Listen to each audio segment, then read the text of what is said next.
अकोट येथील महामार्गाच्या कामात चक्क काळी माती आणि पांढरी माती व गाळाचा वापर करण्यात आल्याचा आरोप करण्यात आलेला आहे। 250 कोटीच्या निधीतून ज्या महामार्गाचे काम सुरू आहे त्या कामात चक्क काळी माती आणि पांढरी माती व गाळाचा वापर केला जात असल्याचा आरोप करीत 250 कोटीचा निधी मातीतच जाणार काय असा संतप्त सवाल नागरिकांनी केला आहे।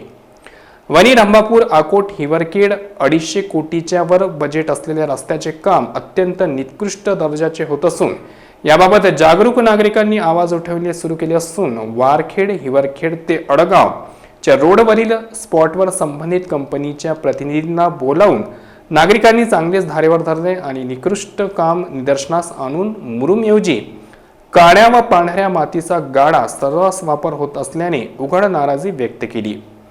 त्यावर कंत्राटदार कंपनीच्या प्रतिनिधीचे म्हणणे आहे की सदर वस्तू ही माती नसून लॅबमध्ये टेस्ट केलेल्या मुरुम आहे असे हास्यास्पद उत्तर दिले। त्यामुळे नागरिकांचा संताप वाढला।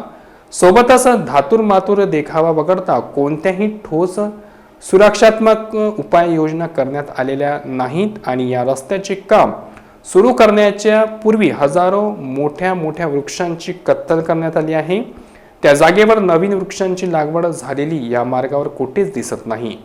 त्याबाबत कंपनीने हात झटकले असून आमच्या कंत्राटदारामध्ये नवीन झाडे लावण्याचा कोणताही उल्लेख शासनाकडून नाही असे स्पष्ट केले आहे।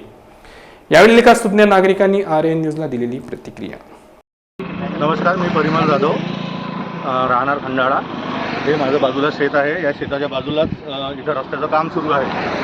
काम एकदम निकृष्ट दर्जाचं सुरू आहे। तरी संबंधित अधिकाऱ्यांसोबत जेव्हा आम्ही बोललो तेव्हा त्यांनी काल आमच्या नजरेसमोर 10 मिनिटं 1 तासासाठी काम बंद केलं आणि आज पहाटेपासून परत काम सुरू केलं।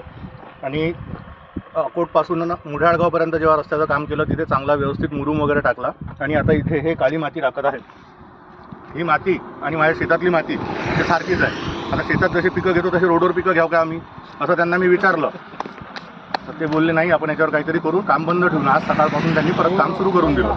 आता तुम्ही पुढचं कोणतं पाऊल उचलणार आहात जर योग्य रीतीनं काम झालं नाही असं? त्यांनी जर योग्य रीतीनं काम केलं नाही तर आम्ही सर्व ग्रामस्थ मिळून रास्ता रोको पण करू शकतो आणि कलेक्टर शासन दरबारी आम्ही अर्ज पण करू आणि प्रस्ताव पण सादर करू। ठीक।